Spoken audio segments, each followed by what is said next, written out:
अलीगढ़ के घने जंगल में एक बहुत ही गरीब टुनटुनी चिड़िया अपने टूटे फूटे घोंसले में रहती थी। वह दिन भर दूसरे पक्षियों के घोंसले में पोछा लगाती थी। पोछा लगाने के बाद उसे कुछ पैसे मिलते थे।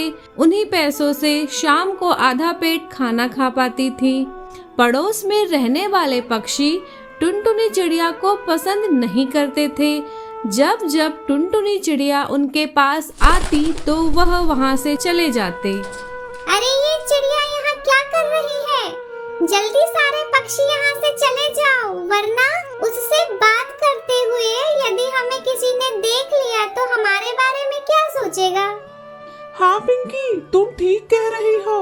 मैं अभी अभी नहा कर आई हूँ। यह घर घर जाकर पोछा लगाने वाली यदि मेरे पास आ रही तो मुझे फिर से नहाना पड़ेगा। हे भगवान, तुम किसी को गरीब मत बनाना। गरीबों को बहुत अपमान सहना पड़ता है। अगले दिन टुनटुनी चिड़िया से मिलने उसका बचपन का दोस्त तोता आता है। अरे क्या बात है टुनटुनी, इतनी उदास काहे दिख रही हो? मैं दूसरे पक्षियों के घोंसले में पोछा लगाकर अपना जीवन चला रही हूँ।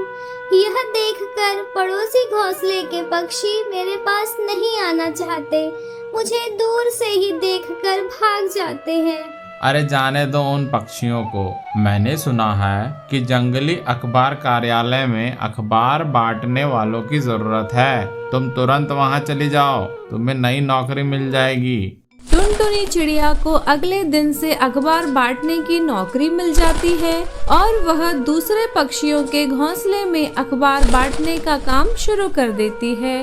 कुछ ही दिनों में सर्दियों का मौसम आ जाता है। कड़ाके की ठंड पड़ना शुरू हो जाती है।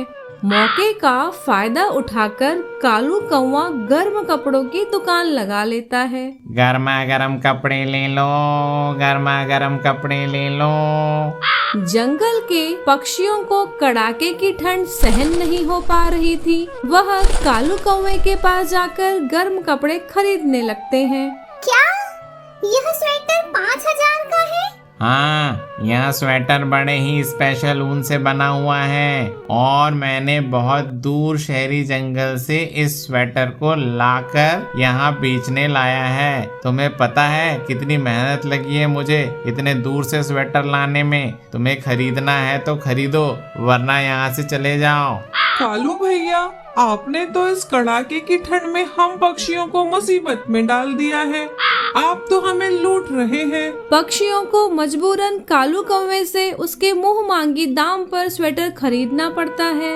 कुछ दिनों बाद पक्षियों को पता चलता है कि वह स्वेटर असल में नकली ऊन से बना हुआ है। वह दुकानदार कालू कौवा तो बोल रहा था कि यह बड़ी स्पेशल स्वेटर है, लेकिन इस स्वेटर से तो ठंड भाग ही नहीं रही है। हाँ पिंकी बहन, मुझे तो ठंड के कारण जुकाम भी हो गया है। उस कालू कौवे ने तो हमें लूट लिया। कड़ाके की ठंड में टुनटुनी चिड़िया को अखबार बांटने में बहुत मुश्किलों का सामना करना पड़ता है। वह कालू कौवे की दुकान में स्वेटर खरीदने जाती है। क्या यह स्वेटर 10,000 की है? अरे ओ चिड़िया, तुम्हें स्वेटर लेना है तो लो, वरना अपना रास्ता नापो। टुनटुनी चिड़िया वहाँ से चली जाती है और किसी पेड़ की डाल पर बैठकर ठंड में ठिठुर रही होती है। बहुत अधिक ठंड पड़ने के कारण टुनटुनी चिड़िया गलती से एक अखबार से अपने पंखों को ढकती है। अरे वाह, मुझे तो ठंड लगना बंद हो गई है। टुनटुनी चिड़िया को एक जबरदस्त आइडिया आता है और वह अगले दिन जंगल के पक्षियों से रद्दी अखबार इकट्ठा करके अखबार का घोंसला बनाती है। इस अखबार के घर में तो ठंड बिल्कुल नहीं लग रही है। अरे वाह, टुनटुनी का दिमाग लगाया है, एकदम जीनियस। अखबार के घर में तो ठंड एकदम 0 हो गया है। टुनटुनी चिड़िया अंत में सारे पक्षियों को अपने अखबार के घर में बुलाती है और अंत में सारे पक्षी टुनटुनी चिड़िया के अखबार के घर में ठंड बिताते हैं और लालची कालू कौवा और कड़कड़ाती ठंड से अपने को बचाते हैं। पानी पूरी के ठेले पर। और अब बहुत दिन हो गया पेट भर पानी पूरी खाए। आज तो पूरे ठेले की पानी पूरी खा जाएंगे हम।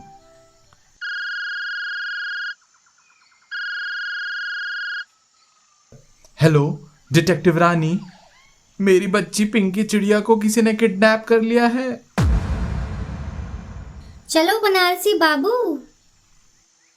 अरे धत की, हमारे साथ अन्याय हो रहा है। आज भी पेट भर के पानी पूरी खाने को नहीं मिली, अब जाना पड़ेगा। हमें आप लोग पूरी पूरी बात बताइए। मैं अपने रसोई में खाना बना रही थी, तभी इस जंगल का एक गुंडा मीरा मोर आया और मेरी बेटी पिंकी को किडनैप करके ले गया।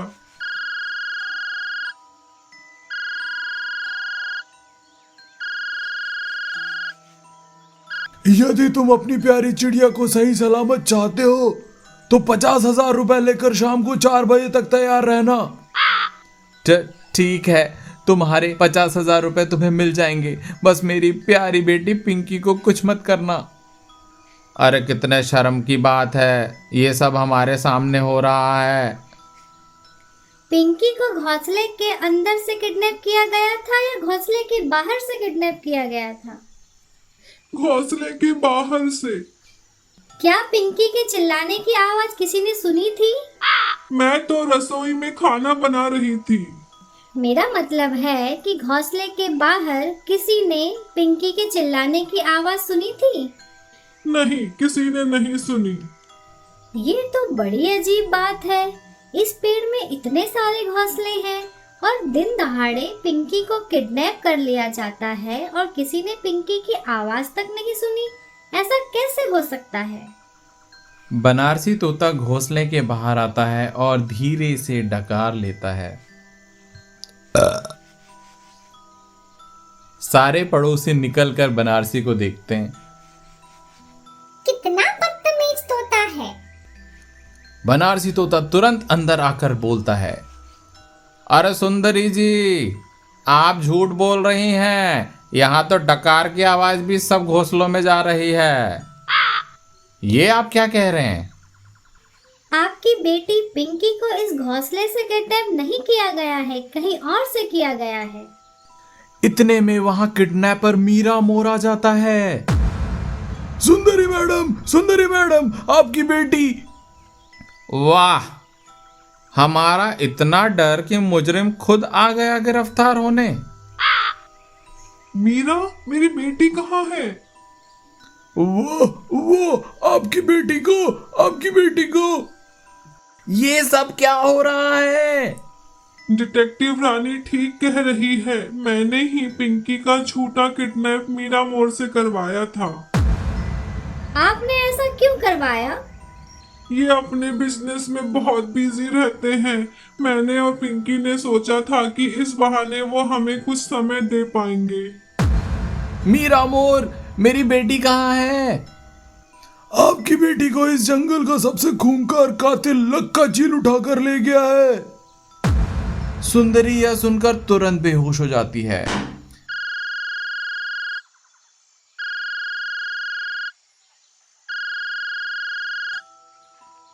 हेलो, कौन बोल रहा है? मेरा नाम है लक्का। शाम तक 1 लाख तैयार रखना, वरना तुम्हारी बेटी का खात्मा है पक्का। पापा, चील ने मुझे इसको। लक्का चील पिंकी का मुंह बंद कर देता है। शाम 6 बजे तक पैसे इस जंगल के सबसे ऊंचे पहाड़ पर रखना, वरना तुम्हें तुम्हारे पैसे शाम 6 बजे तक मिल जाएंगे। बस मेरी बेटी पिंकी को कुछ मत करना। डिटेक्टिव रानी, उसने पिंकी को इस जंगल के सबसे ऊंचे पहाड़ पर किडनैप करके रखा है। आप पैसे लेकर वहां पहुंचिए, हम आपके पीछे आते हैं। पांडु कबूतर पैसे लेकर सबसे ऊंचे पहाड़ पर पहुंचता है। मैडम, हमें तो पहाड़ पर जाना है, पर आप ये उल्टे रास्ते कहाँ जा रही हैं? लक्का चील ने पिंकी को स्कूल में किडनैप करके रखा है, हम वहीं जा रहे हैं। हमें पिंकी वहीं मिलेगी।